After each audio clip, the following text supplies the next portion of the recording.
நண்பர்கள் அனைவருக்கும் வணக்கம். வாங்க கனவு தேசத்தில் பயணிக்கலாம். கனவு தேசத்தில் உங்களோடு பயணிக்கும் நான் ராஜ்குமார். முதல்ல கடந்த 28ஆம் தேதி அன்று இந்த மண்ணுலகை விட்டு விண்ணுலகம் சென்ற புரட்சி கலைஞர் கேப்டன் அவர்களுக்கு எனது ஆழ்ந்த இரங்கலை தெரிவிச்சுக்கிறேன். அவருடைய ஆன்மா சாந்தி அடைய இறைவனை வேண்டிக் கொள்கிறேன். சரிங்க நண்பர்களே, இன்றைய காணொலி பதிவுல எதை பற்றி பார்க்க போறோம் அப்படின்னா, விஜயகாந்தை விட்டது மாதிரி சீமானை விட்டுறாதீங்க என்று ஓங்கி ஒலிக்கும் குரல். இதை பற்றி தான் இந்த காணொலியில நம்ம பார்க்க போறோம். வாங்க அதை பற்றி நம்ம விரிவா பார்த்துருவோம். சரிங்க நண்பர்களே, என்னப்பா ரொம்ப நாளா ஆளாக்கணும், கிட்டத்தட்ட 3 மாத காலத்திற்கு மேல ஆயிடுச்சு, என்ன ஆச்சு அப்படின்ற மாதிரி நீங்க கேட்கலாம். ஆமா நண்பர்களே, கடந்த 3 மாத காலத்துக்கு மேல என்னால காணொலி எதுவும் பதிவிட முடியல. அதற்கு முக்கியமா 2 காரணங்கள். அதுல முதல் காரணம் என்ன அப்படின்னா, விவசாய வேலைப்பளு காரணமா பதிவிட முடியல, அது ஒரு காரணம்.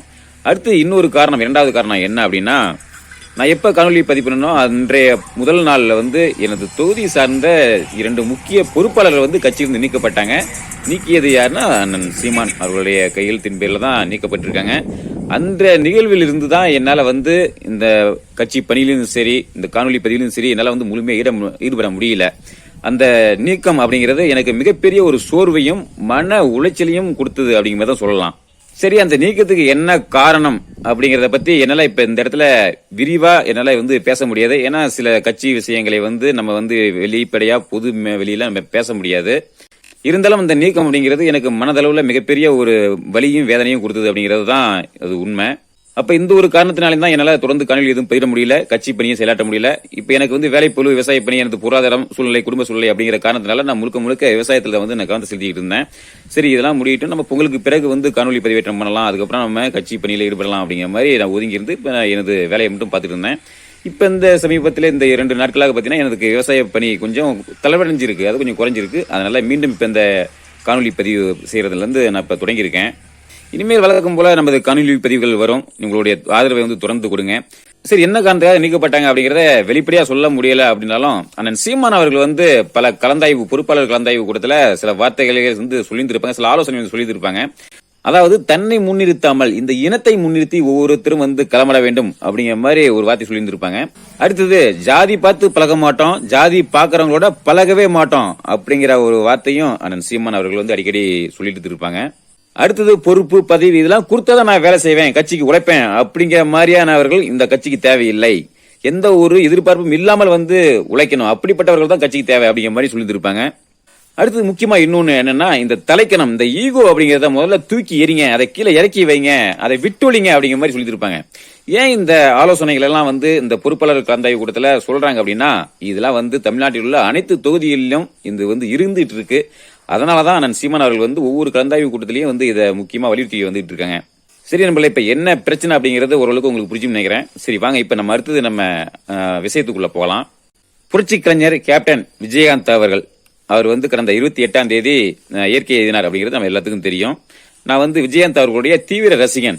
எப்ப நான் 3வது வகுப்பு படிக்கும் போது அவருடைய தீவிர ரசிகன். அந்த காலகட்டத்தில் பாத்தீங்கன்னா நகர்பகுதிகளில் கமலுக்கும் ரஜினிகாந்துக்குமான போட்டியா இருக்கும். இதே கிராம பகுதிகளில் பாத்தீங்கன்னா ரஜினிகாந்துக்கு விஜயகாந்த் அப்படிங்கிற மாதிரி தான் போட்டி இருக்கும். ஆனா அந்த சமயத்துல நான் ஏன் ரஜினிகாந்தை விடுத்து நான் விஜயகாந்தோடைய தீவிர ரசிகனா இருந்தேன் அப்படின்னா, அது ஏன் அப்படிங்கறத நான் இன்னைக்கு தான் எண்ணி பாக்குறேன். ஏன், இதுக்கு என்ன காரணம் அப்படின்னா, அவருடைய மக்களை நேசிக்கிறது, மக்களுக்கு உதவுறது, ஒரு சேவை செய்யணுங்கிற அந்த எண்ணம் இதுதான். ஏன்னா அந்த எண்ணம் எனக்குள்ள இருந்ததுனாலதான் நான் அன்னைக்கு தீவிர விஜயகாந்த் ரசிகரா நான் மாறினேன். அது மட்டும் இல்லாம என்னை விஜயகாந்த் அவர்கள் பல வகையில என்னை செதுக்கினார் அப்படின்னு சொல்லலாம். அப்படி அந்த வகையில அன்றும் இன்றும் என்றும் நான் தீவிர விஜயகாந்தோடைய ரசிகர் தான், அதுல எந்த ஒரு மாற்றமும் இல்ல. அடுத்தது, விஜயகாந்த் அவர்கள் அரசியல் வராங்க. அப்படி அரசியல் வந்தது பிறகு தேமுதிக கட்சியினுடைய கொள்கைகளாக எதை முன் வைக்கிறாங்க அப்படின்னா, லஞ்சம் ஊழலை ஒழிக்க வேண்டும், வறுமை ஒழிக்க வேண்டும், விவசாயத்தை காப்பாற்ற வேண்டும், நெசவாளர்களை காப்பாற்ற வேண்டும், மக்களுக்கு நல்லது செய்யணும், இப்படிங்கிற சில கொள்கைகளை தான் அவங்க முன் வைக்கிறாங்க. இப்படி எல்லாம் செய்ய வேண்டும் என்று எண்ணியவர், பேசியவர் நம்மை விட்டு மறைந்து விட்டார். இந்த சூழ்நிலையில விஜயகாந்த் அவர்களுடைய இந்த மறைவை பார்த்த இந்த மக்கள், இந்த மறைவுக்கு அப்புறம் மக்களுடைய குரலா என்ன ஒழிச்சுது அப்படின்னா, இன்னைக்கு நம்ம விஜயகாந்த் என்கிற ஒரு சிறந்த மனிதனை தவற விட்டோம். ஆனா விஜயகாந்த் அவர்கள் எதை பேசினாரோ, எதை எண்ணினாரோ, எதை செய்ய வேண்டும் என்று நினைத்தாரோ, அதே இன்று இன்றைய அரசியல் களத்துல சீமான் அவர்கள் வந்து அதே 13 வருடங்களாக பேசிக் கொண்டிருக்கிறார். இவரை வந்து நம்ம தவற விட்டுறக்கூடாது. அன்னைக்கு விஜயகாந்த் வந்து சொன்னாரு, வறுமை ஒழிக்கணும், லஞ்சத்தை ஒழிக்கணும், விவசாயத்தை காப்பாற்றணும், நெசவாளர்களை காப்பாற்றணும், மக்களுக்கு நல்லது செய்யணும் அப்படிங்கிற மாதிரி சொன்னாரு, பேசினாரு. ஆனா அதை எப்படி செய்வேன் அப்படிங்கறத அந்த ஒரு வழிமுறையை வந்து அவர் சொல்லல. இருந்தாலும் மக்களுக்கு செய்யணும் அப்படிங்கிற மாதிரி நினைச்சாரு, பேசினாரு. ஆனா இன்னைக்கு இருக்கக்கூடிய சீமான் அவர்கள் அதை இதெல்லாம் எப்படி செய்வேன் அப்படிங்கறத 2016 தேர்தலில் ஒரு ஆட்சி வரைவாவே கொடுத்திருக்காங்க. நான் ஆட்சிக்கு வந்தா இந்த மாதிரிலாம் செய்வேன் அப்படிங்கறத வந்து ஒரு 300 பக்கத்துக்கு மேலாக ஒரு ஆட்சி வரைவே கொடுத்திருக்காங்க. அப்படிங்கும்போது இந்த சீமானையும் நாம வந்து விட்டுறக்கூடாது அப்படிங்கிற குரல் வந்து இன்னைக்கு சமூக வலைதளங்கள் வந்து பல மக்களின் குரலாக வந்து ஓங்கி ஒலிச்சுக்கிட்டு இருக்கு. ஏன்னா இன்னைக்கு தமிழ்நாட்டு மக்களுக்கு இருக்கக்கூடிய ஒரே வாய்ப்பு, கடைசி நம்பிக்கை, ஒற்றை நம்பிக்கை வந்து சீமான் அவர்கள் தான். அப்படி இருக்கும்போது நாம் தமிழ் கட்சியை வெல்ல வைத்து அண்ணன் சீமான் அவர்களை வந்து ஆட்சி அறையில் அமர வைத்ததான் இது வந்து சாத்தியமாகும். இதெல்லாம் வந்து நடக்கணும், இதெல்லாம் சாத்தியமாகணும் அப்படின்னா அதுக்கு முக்கியமா பொறுப்பாளர்கள், அனைத்து நிலை பொறுப்பாளர்கள் வந்து ஒற்றுமையுடன் செயல்பட்டால் தான் இது வந்து சாத்தியமாகும்.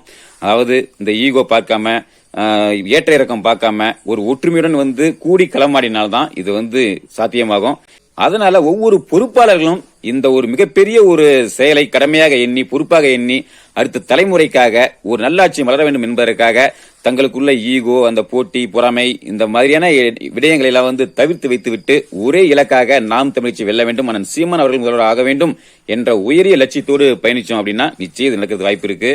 இது எனது ஆசை மட்டும் இல்ல, நமது கட்சியில் பயணிக்கக்கூடிய லட்சோப லட்ச உறவுகளுடைய கனவு, ஆசையாக இருக்கு. நிச்சயம் இது நடக்க வேண்டும் அப்படிங்கறதான் எனது எண்ணம். சரி நண்பர்களே, இந்த தகவலை வந்து உங்களோட பகிர்ந்து கொள்ளதான் இந்த காணொலி. மீண்டும் அடுத்து ஒரு காணொலி சந்திப்போம். நன்றி, வணக்கம்.